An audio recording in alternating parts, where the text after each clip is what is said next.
Hello बच्चों। तो चलिए स्टार्ट करते हैं। आज का हमारा डिजिटल लॉजिक का सेकंड लेक्चर होगा। तो चलिए स्टार्ट करते हैं। सबसे पहले तो हम बता दें आज करने क्या वाले हैं।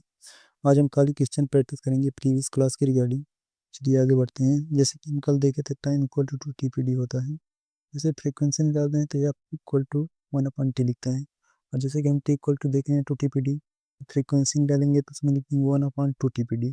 तो जैसे कि हम एक लूप में कुछ नॉट गेट जोड़े हैं, तो जैसे कि 0 इनपुट देंगे तो 1 आउटपुट आएगा, और 1 इनपुट देंगे तो 0 आउटपुट आएगा, और 0 इनपुट देंगे तो 1 आउटपुट आएगा। और यदि हम एक नोट गेट को 3 टीपीडी के बराबर कंसीडर करते हैं तो चलिए देखते हैं कि टाइम इक्वल टू होगा क्या। तो यहाँ पे जैसे कि हम देख रहे हैं 0 इनपुट दिए तो 1 आउटपुट आया, 1 इनपुट दिए तो 0 आउटपुट आया, 0 इनपुट दिए तो 1 आउटपुट आया, 1 इनपुट दिए तो 0 आउटपुट आया, 0 इनपुट दिए तो 1 आउटपुट आया। तो यहाँ हम टी इक्वल टू 6 टीपीडी के बराबर कंसीडर करेंगे। जैसे कि हम पीछे देखे कि एक नोटबुक को हम 3 टीपीडी के बराबर कंसीडर कर चुके हैं। तो चलिए आगे बढ़ते हैं और देखते हैं कि जैसे कि टी इक्वल टू 6 टीपीडी देख चुके हैं, तो यदि फ्रिक्वेंसी निकालेंगे तो 1/6 टीपीडी लिखेंगे। तो यह equal to 1/2 into 3 into TPD लिख सकते हैं हम।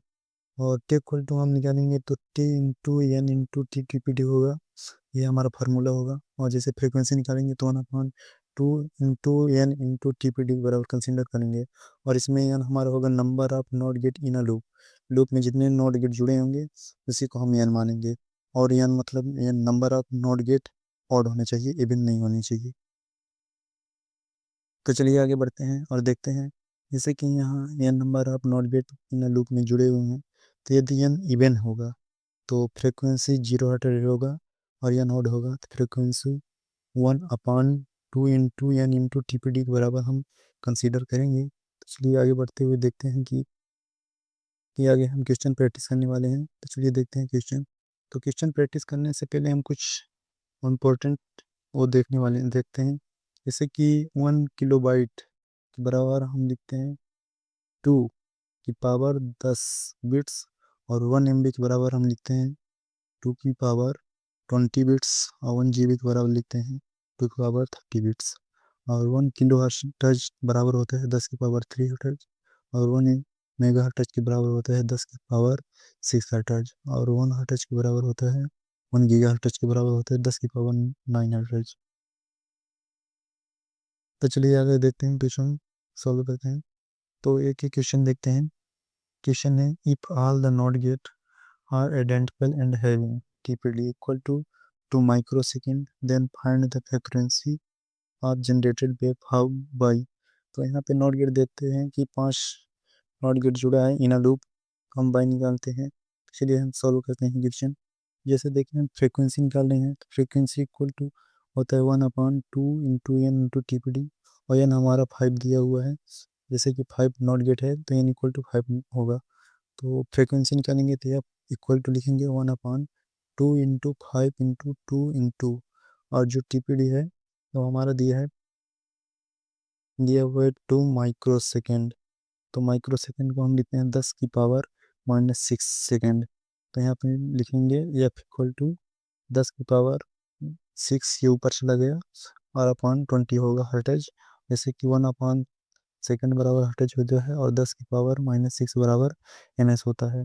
जैसे कि फ्रिक्वेंसी निकालेंगे तो हम 10 की पावर 6 को हम 10 की पावर 3 लिख देंगे यहाँ, और 3 जीरो लगा के यहाँ लिख देंगे, और अपन ये 20 हो गया। तो जब इसको कट करेंगे तो इक्वल टू 50 किलो हर्टेज आएगा। जैसे कि 10 की power 3 equal to 1 kilohertz होता है, तो यहाँ 50 हर्टेज आएगा। तो चलते हैं नेक्स्ट क्वेश्चन की तरफ। चलिए देखते हैं। यहाँ पे है if all the not gates are identical and having TPD equal to 5 PS, PS यानी होता है picosecond, then find the frequency of generated wave from Y. 1 PS equal to 10 की पावर -12 सेकेंड हम लिखते हैं। जैसे कि यहाँ एक लूप है, उसमें 5 नॉट गेट जुड़े हुए हैं। तो चलिए हम देखते हैं इसका सोल्यूशन। तो सोल्यूशन है जैसे कि f equal to 1/2 into n into TPD हम लिखते हैं फार्मूला, और एन इंटू 5 दिए हुए हैं। तो f equal to 1/2 into 5 into 10 की पावर -12 होता है 1 पिको सेकेंड पावर होता है 10⁻⁻12 अटैच, और 1/2 बराबर होता है अटैच, तो हम पहले ही देख चुके हैं। तो ये इक्वल टू यहाँ 10⁻⁻12 को हम ऊपर ले जाएंगे और इसको मल्टीप्लाई करेंगे नीचे तो आएगा 50 अटैच, और इसको हम डिवाइड कर लेंगे तो 3 जीरो यहाँ छोड़ने हैं और 10⁹ होगा। 10⁹ बराबर होता है गीगाहर्ट्ज, और इसको 50 से और इसको डिवाइड करेंगे तो यहाँ पे आ गया 20 गीगाहर्ट्ज। तो चलिए आगे देखते हैं अगला क्वेश्चन। तो अगला क्वेश्चन आपके लिए होमवर्क है, तो इसका आंसर हमें कमेंट करें। चलिए थैंक यू।